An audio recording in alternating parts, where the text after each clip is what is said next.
Sore itu Bu Risma yang melihat suaminya sedang melamun. Bu Risma langsung menepuk pundak Pak Hanif. "Pak, jangan melamun begitu. Mikirin apa sih?" tanya Bu Risma. Sontak Pak Hanif pun terperanjat kaget karena dikagetkan oleh Bu Risma. Ibu," ucap Pak Hanif. Bapak pusing Bu, harus bayar hutangnya Pak Akbar. Sedangkan uangnya saja belum ada, keluh Pak Hanif. "Sabar Pak, jangan terlalu dipikirkan. Nanti Bapak bisa sakit kalau terlalu berpikir keras. Ingat umur Pak, nanti kolesterolnya naik, darahnya naik, dan lain-lainnya bisa bahaya Pak." Pak Hanif pun menghela nafas panjangnya dan langsung menyeruput kopi buatan istrinya itu. "Loh, kok pahit Bu?" "Iya Pak, gula di dapur habis." Tambah pusing Pak Hanif. Singkat cerita, Pak Hanif pun datang ke rumahnya Pak Akbar untuk membayar hutangnya, sebagian uangnya yang didapat kemarin saat jualan tahu tempenya yang laku. Hari ini Pak Hanif tidak jualan karena tidak ada modal lagi untuk membeli tahu tempenya. Dengan mengendarai motornya, Pak Hanif pergi ke rumahnya Pak Akbar. "Gimana Nip? Ada apa ini?" tanya Pak Akbar. Bar, aku mau bayar hutang, tapi maaf yo, belum bisa semuanya aku bayar. Ya nyicil-nyicil lah sedikit." "Yes, gak apa-apa, jangan terlalu dipikirkan Nip. Saya juga tidak memaksa kok," jawab Pak Akbar. Kemudian Pak Hanif bercerita dan meminta saran kepada Pak Akbar tentang kehidupannya yang diambang kebangkrutan itu usahanya. "Kalau kamu mau, nanti aku bantu Nip." "Lah, gimana caranya Bar?" "Dengan jalan pesugihan, kamu akan langsung kaya raya dalam sekejap." "Pesugihan? Gloean kue Bar. Jadi kamu selama ini ngelakok kayak nyupang Bar?" tanya Hanif. Ya mau gimana lagi Nip, kamu tahu sendiri kan, dulu aku juga hidup pas-pasan dan selalu direndahkan, diremehkan. Tapi sekarang tidak ada yang berani lagi meremehkan, menghina, dan merendahkan keluargaku. Nggak apa-apa semua pada tahu. Yang penting aku sudah tidak direndahkan sama tetangga-tetanggaku dan orang-orang yang tinggal di kampung ini. Aku nggak mau tahu sama gosip-gosip yang beredar di sana. Yang penting kehidupanku enak sekarang, nggak seperti dulu." Tanpa dedeng aling-aling, Pak Akbar mengakuinya di depan Hanif. "Sudah gini aja nih, kamu nanti besok datang ke sini dan nanti aku antar ke tempat pesugihan tersebut. Pasti cespleng imbuhnya." "Ya wes, baik. Kalau begitu aku tak pulang dulu ya Bar." Pak Hanif pun pulang ke rumahnya dengan menggunakan motor Supranya. Sesampainya di rumah, Pak Hanif menceritakan kepada istrinya tentang pesugihan yang disarankan oleh Pak Akbar. Bu Risma pun hanya mengikuti saja apa yang akan dilakukan oleh sang suami itu. Karena Pak Hanif keras kepala orangnya, kalau dinasihati pun percuma, jadi ya ayo aja lah gitu, mendukung gitu ya. Singkat cerita, keesokan harinya Pak Hanif datang kembali ke rumah Akbar untuk berangkat ke tempat pesugihan. Pagi sekali sekitar pukul 7 pagi, mereka pun langsung berangkat saja dengan menggunakan mobil Innova diesel Matic-nya Pak Akbar, yang mobilnya sangat enak sekali. Perjalanan yang ditempuh menuju ke tempat pesugihan tersebut menempuh waktu sekitar 3 jam. Tempatnya pesugihan tersebut berada di pelosok dan berada di kaki gunung. Di perjalanan mereka melewati jalanan yang sangat berliku. Mereka sampai di jalan menuju tempat pesugihan tersebut sekitar pukul 10 pagi. Namun sesampainya di jalan raya tempat tersebut, mereka harus berjalan kaki masuk ke dalam jauh dan mobilnya ditinggal di tepi jalan. Mereka berdua menyusuri jalan setapak yang banyak rumput liarnya. Sekitar 1 jam perjalanan yang harus ditempuh keduanya.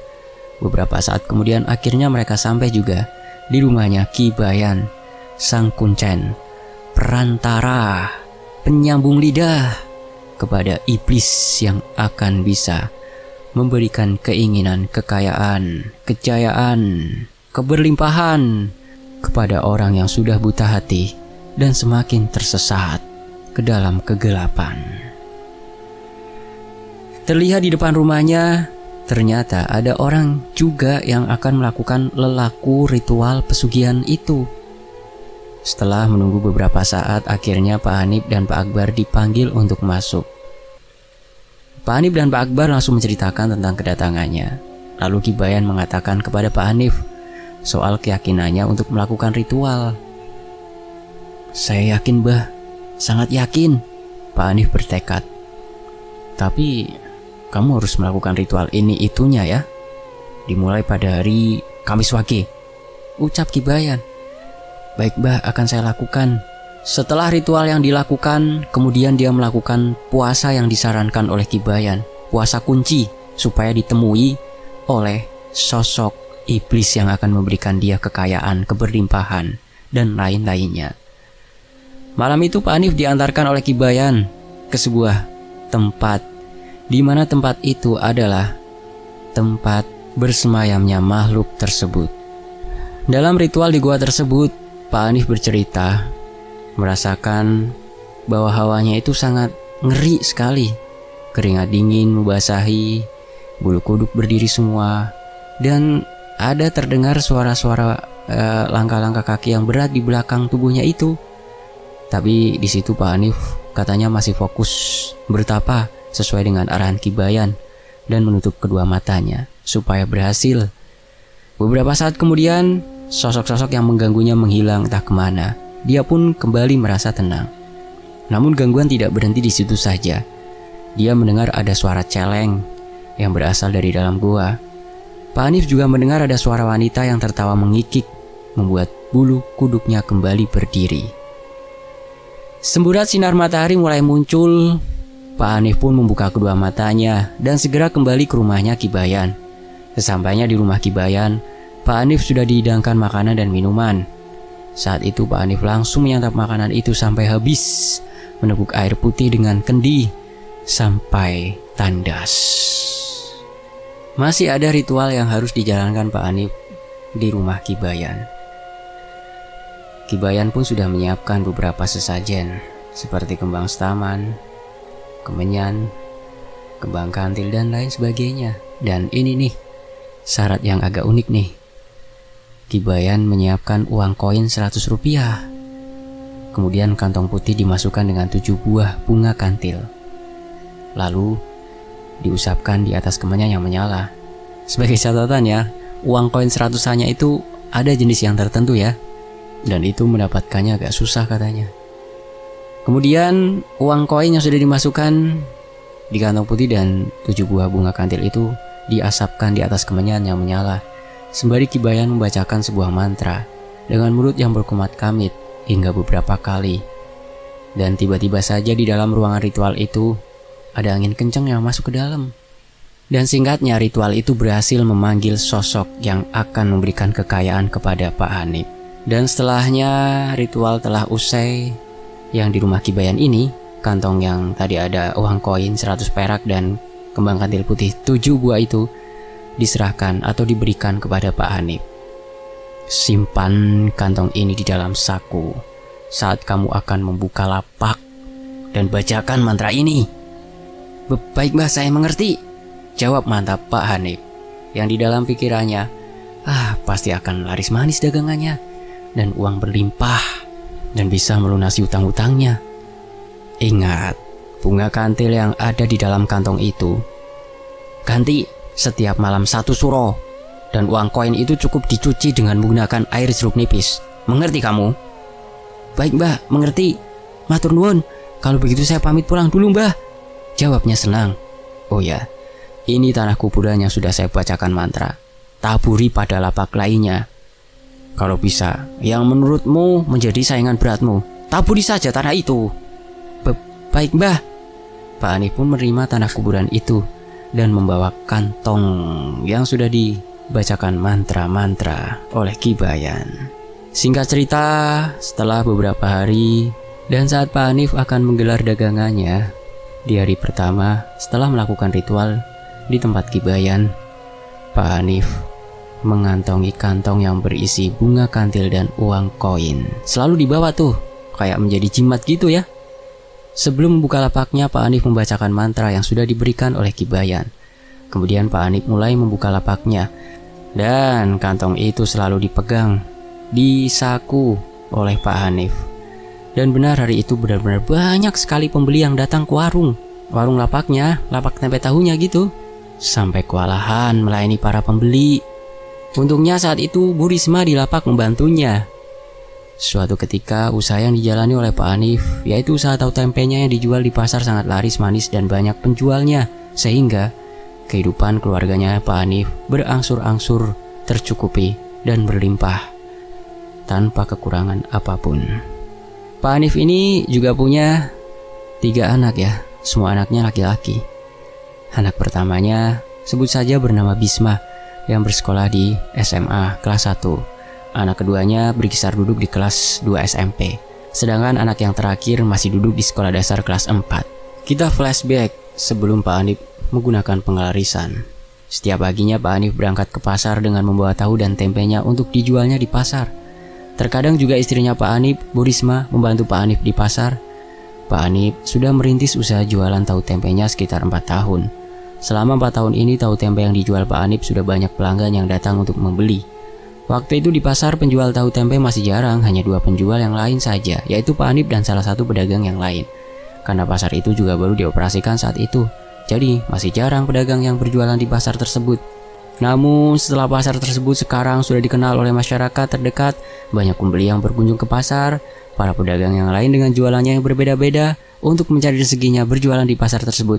Dan sekarang pedagang tahu tempenya semakin banyak, sehingga persaingan jualannya Pak Hanif ini akhir-akhir ini berkurang karena ternyata para pelanggannya membeli di tempat lain. Jadi Pak Hanif sedikit sepi pembeli yang datang ke lapak jualannya. Pernah suatu hari dagangannya Pak Hanif tidak terjual sama sekali di hari tersebut, sehingga tahu tempe yang dibawanya ke pasar itu terpaksa harus dibawa pulang kembali. Dan tahu tempenya yang tidak laku terjual itu diletakkan di dalam tempat khusus yang sudah disediakan oleh Pak Hanif. Semua sisanya itu nantinya bisa dijual kembali esok hari. Sejak saat itu, dagangan tahu tempenya yang akhir-akhirnya sepi membuat Pak Hanif pusing 7 keliling. Karena bingung harus mencari modal kemana lagi. Modalnya habis. Sedangkan uang simpanannya saja hanya cukup untuk makan sehari-hari yang pas-pasan. Saat malam hari, Pak Hanif dan keluarganya sedang makan malam bersama. Ketika melihat isi meja tersebut hanya ada beberapa lauk saja. Terlihat ada ikan asin dan nasi saja. Namun salah satu anaknya itu protes kepada ibunya. Karena lauknya hanya seperti itu saja, tidak seperti dulu yang selalu banyak lauk. "Bu, lauknya kok hanya seperti ini sih?" tanya Fandi, anak kedua mereka. "Sudah, kamu jangan banyak protes, syukuri yang ada. Kalau nggak mau makan ya terserah kamu," jawab Bu Risma kesal. Lalu Fandi hanya tertunduk karena baru pertama kalinya Fandi dibentak oleh ibunya. Sudah, kita makan saja apa yang ada," timbal Pak Hanif. Akhirnya mereka semua makan dengan lauk ikan asin yang jumlahnya saja tidak banyak. Setelah selesai makan, semua anak-anaknya kembali masuk ke dalam kamar masing-masing untuk belajar. Sedangkan Pak Hanif dan Bu Risma masih setia duduk di tempat makan sambil bercengkrama. "Bu, saat ini usaha jualan tahu tempe kita diambang keberangkrutan karena pesaing kita banyak sekarang. Apalagi harus memutar uang untuk modalnya. Tapi Bapak sudah tidak memiliki uang lagi buat modal. Gimana ini, Bu?" "Yang sabar, Pak. Mungkin kita sedang diuji dengan keadaan seperti ini." "Iya, Bu. Apa Ibu ada solusi kira-kira?" Bagaimana ya, Pak? Gimana kalau Bapak minjem uang ke teman Bapak dulu buat modal nanti jualan besok?" "Tapi Bu, nanti kalau Bapak tidak bisa balikin uangnya gimana?" "Bapak jangan pesimis. Jangan ngomong seperti itu. Usaha dulu saja, Pak. Semoga saja bisa dan tahu tempenya laku kembali," jawab Bu Risma. Mendengar saran dari sang istri, Pak Hanif pun mengikuti apa yang disarankan Bu Risma tersebut. Keesokan harinya, Pak Hanif seperti biasanya berjualan ke pasar dengan membawa tahu tempe yang akan dijualnya. Pak Hanif datang lebih awal dari biasanya. Kali ini Pak Hanif ditemani dengan istri, karena Pak Hanif ingin menemui temannya untuk pinjam uang. Jadi Bu Risma lah yang menjaga lapak jualannya. "Bu, Bapak pergi dulu ya. Ibu ndak apa-apa toh? Bapak tinggal?" "Iya, ndak apa-apa, Pak. Bapak pergi saja, hati-hati ya, Pak. Semoga dapat pinjaman." Akhirnya Pak Hanif pun pergi dengan mengendarai motornya menuju ke rumah temannya yang ada di desa sebelah. Sinar terik matahari tepat mengenai kepalanya. Untungnya Pak Hanif menggunakan pelindung kepala, yaitu topi yang selalu dipakainya saat bepergian. Tak lupa, Pak Hanif mengecek tangki bensinnya. Ternyata kosong. Uangnya sebenarnya yang buat beli bensin itu untuk makan malam nanti kalau dagangannya nggak laku. Tapi karena Pak Hanif yakin akan dipinjami Pak Akbar, akhirnya Pak Hanif nekat untuk membelikan bensin dengan uang tersebut. Akhirnya Pak Hanif pun sampai di rumah temannya. Sebut saja Pak Akbar dengan perjalanannya sekitar 15 menit. Tok tok tok tok. Assalamualaikum. Namun tidak terdengar sahutan dari dalam rumahnya. Pak Hanif pun mengetuk-ngetuk kembali pintunya. Tiba-tiba terdengar suara jawaban dari balik pintu. Siapa? Monggo, masuk. Jawabnya. Rekan? Hanif? Apa kabar Nip? Piye kabarmu? Baru kelihatan, ucap Pak Akbar. Tidak baik Bar, jawabnya lesu. Loh, kenapa-napa? Sini-sini, masuk dulu, ngopi-ngopi dulu kita, ucap Pak Akbar mempersilahkan.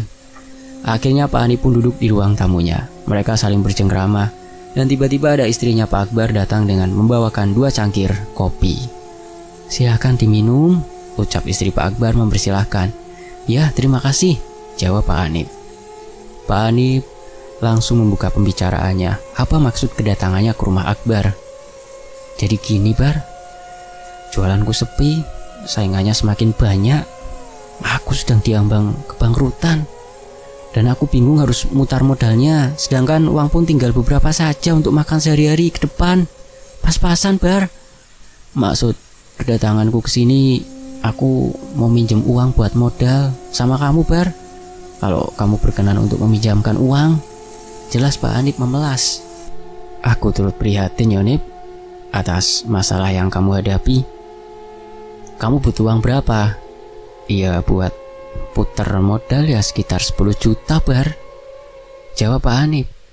Ya sudah, saya siapkan uangnya yo Nip, ucap Pak Akbar. Pak Akbar pun masuk meninggalkan Pak Hanif yang terduduk sendirian di ruang tamu. Beruntung aku dipinjami Akbar. Batinnya Pak Hanif sangat senang. Beberapa saat kemudian Pak Akbar datang kembali menghampiri Pak Hanif dengan membawa amplop coklat yang digenggam di tangan Pak Akbar.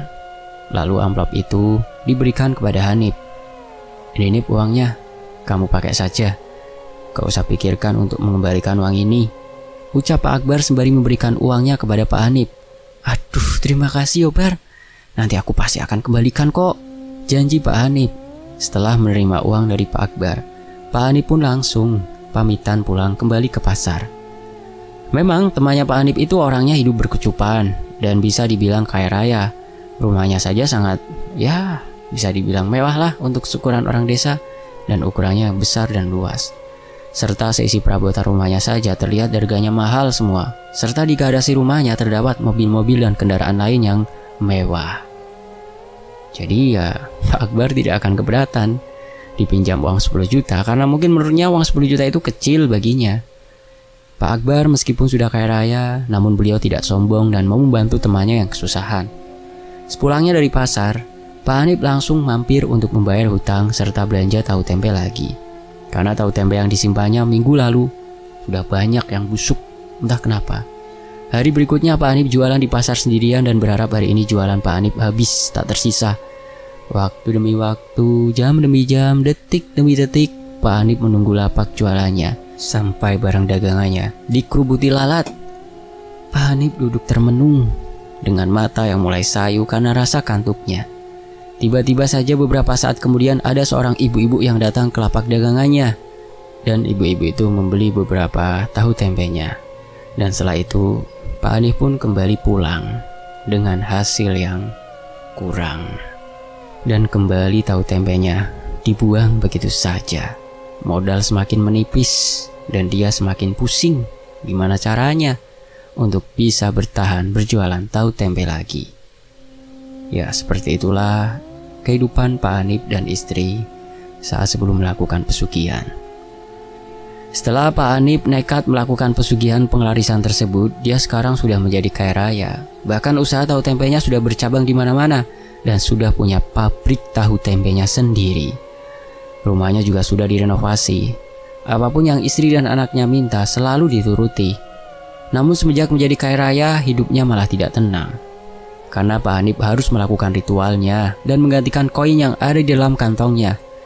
Malam itu Pak Hanif bangun dari tidurnya. Dia berjalan menuju ke sebuah ruangan gudang. Setelahnya dia masuk ke dalam gudang itu dan menutup rapat pintunya. Di sana ternyata sudah tertata sesajen di atas meja yang sudah disarankan oleh Ki Bayan. Pak Hanif pun langsung membakar kemenyannya. Asap mengepul di dalam ruangan itu setelah kemenyan itu dibakar. Lalu Pak Hanif membacakan mantra yang sudah dihafalnya. Sesaat kemudian, tiba-tiba saja lampu yang di dalam ruangan itu langsung redup penerangannya. Kemudian terdengar suara langkah kaki yang berdentum dan ruangannya itu seakan bergetar. Terlihat sebuah bayangan hitam besar berdiri di hadapannya Pak Hanif. Sosok itu pun menggeram. Dia langsung makan ayam mentah yang sudah disediakan oleh Pak Hanif di hadapannya. Karena sudah terbiasa bertemu dengan sosok sembahannya, Pak Hanif tidak takut sama sekali. Setelah sosok itu sudah makan semua ayam mentah yang disiapkan, lalu sosok itu pun berbicara kepada Pak Hanif. Jangan lupa perjanjianmu di gua yang pertama kita bertemu. Tunaikan perjanjian itu. Jangan kau ingkari. Setelahnya sosok itu pun pergi menghilang, meninggalkan asap hitam tebal di dalam ruangan itu.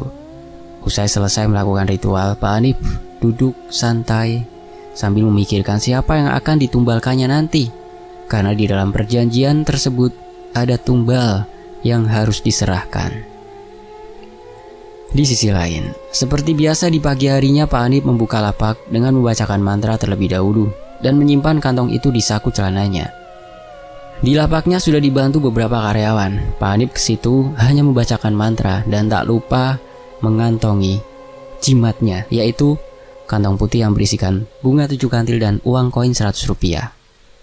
Sudah siang, lapaknya Pak Hanif ini sudah habis barangnya dan Pak Hanif tinggal menghitung uang yang disetorkan oleh karyawannya hasil jualan di hari itu. Waktu terus berlalu, umur pun semakin bertambah. Tumbal yang dipersembahkan oleh Pak Hanif pun tidak main-main, sudah sangat banyak. Dari beberapa tumbal yang sudah disiapkan dan juga tumbal yang disiapkan secara spontan. Itu semua terjadi karena syarat dari tumbal yang akan ditumbalkan itu hanya sesuai dengan keinginan hati dari Pak Hanif sendiri, tanpa harus ada aliran darah ataupun yang sudah memakan hartanya dari Pak Hanif sendiri yang dari hasil pengsugihan. Dari itu semua berjalannya waktu, Pak Hanif mulai terasa kehidupannya itu monoton, sangat hampa. Karena apapun yang dia pikirkan, yang dia cita-citakan sebelum dia kaya, sudah bisa dia rengkuh dengan mudah saat ini, saat dia memegang kekayaan berupa harta yang tak terbatas. Unlimited duitnya tuh. Suatu ketika, Pak Hanif yang saat pagi-pagi sudah menyiapkan barang dagangannya. Saat dia keluar dari toilet, dia terjatuh. Dan akibat dari kejadian jatuhnya Pak Hanif di kamar mandi itu menimbulkan sebuah penyakit yang penyakit sebagian umum diderita oleh para orang tua. Ya, penyakit tersebut adalah penyakit stroke. Tak disangka di usianya yang sekarang Pak Hanif mengalami penyakit tersebut. Dan sekarang harta apapun yang dia miliki tidak berguna, karena yang dia rasa hanya ingin sembuh. Dari situ Pak Hanif mulai berpikiran tentang arti sehat, arti sebuah ketenangan, dan arti sebuah menerima kehidupan dengan apa adanya. Karena selama ini, sejak jatuhnya Pak Hanif dari kamar mandi dan sekarang kena penyakit stroke, dia merasa rindu akan kehidupan yang dulu. Walaupun dia kekurangan, tapi hidupnya tenang. Tidak seperti sekarang. Walaupun semuanya punya, namun hatinya terasa kering, kerontang. Tidak ada kedamaian. Apalagi sekarang kena stroke, mau makan aja susah, harus diladenin sama istrinya. Untungnya istrinya masih setia, karena ya mau gimana lagi, istri sehidup semati gitu katanya. Pak Hanif pun sekarang fokus untuk penyembuhan penyakitnya.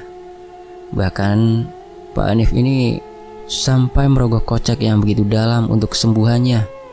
Segala pengobatan dia lakukan, terapi ini itu, tapi tetap saja seperti itu. Saking fokusnya dengan penyakit yang diderita, ritual-ritual yang diberikan Ki Bayan pun terlewatkan. Sehingga sosok yang memberikan kekayaan itu selalu nagih janji kepada Pak Hanif. Apa yang sudah diikrarkan harus ditunaikan. Itulah resiko melakukan ritual atas arahan dari Ki Bayan. Minggu demi minggu, bulan demi bulan berlalu. Entah dari kebaikan Tuhan atau semesta, Pak Hanif dipertemukan oleh seseorang yang saat itu bertemu di salah satu dokter spesialis yang ada di rumah sakit di kabupaten Pak Hanif tinggal. Tidak tahu asal-usulnya, orang tersebut sebut saja Om Kerno. Setelah ditanya-tanya oleh istri dari Pak Hanif atau Bu Risma, Om Kerno itu saat itu bertemu dengan Pak Hanif karena sedang mengantar check up keluarganya yang juga terkena stroke.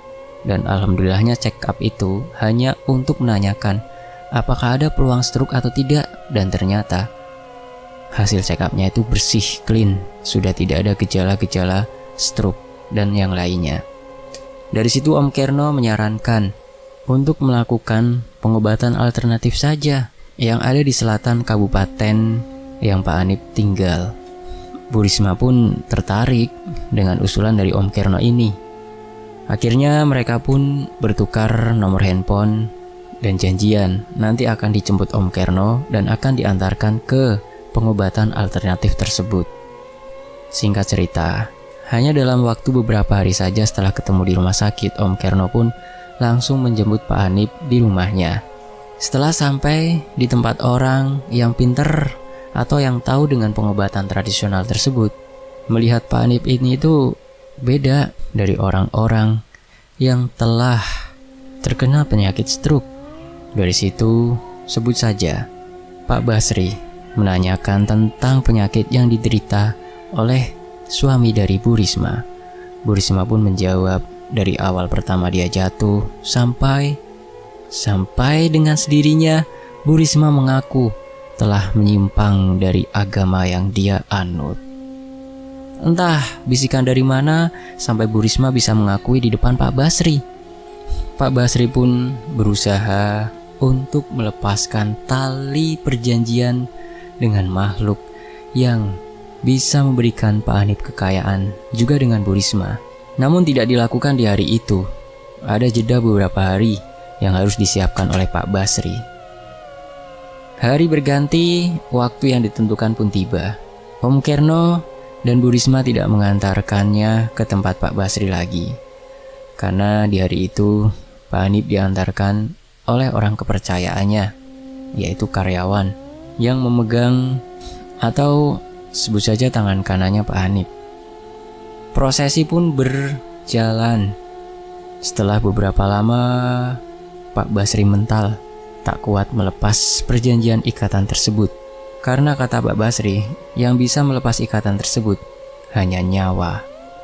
Begitulah tipu daya yang diberikan oleh setan melalui para cecunguknya seperti Ki Bayan, dukun-dukun itu. Dan bulan pun berlalu semakin cepat. Ritual yang seharusnya dilakukan Pak Hanif tidak bisa dilakukan karena Pak Hanif terkena penyakit stroke. Bu Risma pun bingung. Usahanya juga semakin menurun. Lama-kelamaan bisa bangkrut kembali. Sakitnya Pak Hanif pun semakin parah. Sangat-sangat memprihatinkan. Ya mungkin itu resikonya ya, karma yang dilakukan oleh Pak Hanif. Pak Hanif pun meninggal dunia setelah beberapa lama mengalami penyakit stroke yang susah disembuhkan. Secara medis aja susah ya, apalagi secara metafisika. Usahanya bangkrut, sebangkrut-bangkrutnya. Bahkan dari rumah, kendaraan, semuanya dijual. Sekarang tidak punya apa-apa. Kembali ke minus, tidak ke nol lagi Bu Risma ini sama anak-anaknya. Semua keluarganya kena karma atas apa yang dilakukan oleh sang kepala keluarga Pak Hanif. Dan sekarang istrinya Pak Hanif numpang di keluarga yang mau menampungnya beserta anak-anaknya. Sejak saat itu memang kayak mati gitu rezekinya dari istrinya Pak Hanif ini. Buat nyari uang buat makan aja susah banget. Mau tak mau pun keluarganya harus menampung istrinya Pak Hanif ini. Dan cerita kali ini pun berakhir seperti ini. Seperti biasa, cerita-cerita pesugihan itu selalu akhirnya itu nggak enak. Ya, semoga dari kisah ini teman-teman bisa terhibur ya. Dan kalau bisa sih bisa memetik hikmahnya. Kalau pada saat senang, jangan lupa dengan keluarga kita. Kalau ada apa-apa itu keluarga yang akan bertindak cepat untuk menyelesaikan masalah yang akan kita hadapi. Baik-baik ya sama semua keluarga kita. Amin. Demikianlah sebuah kisah di Tony FS. Mohon maaf kalau ada salah kata, saya pamit. Wassalamualaikum warahmatullahi wabarakatuh. Sampai jumpa di kisah lainnya. Tetap di Tony FS.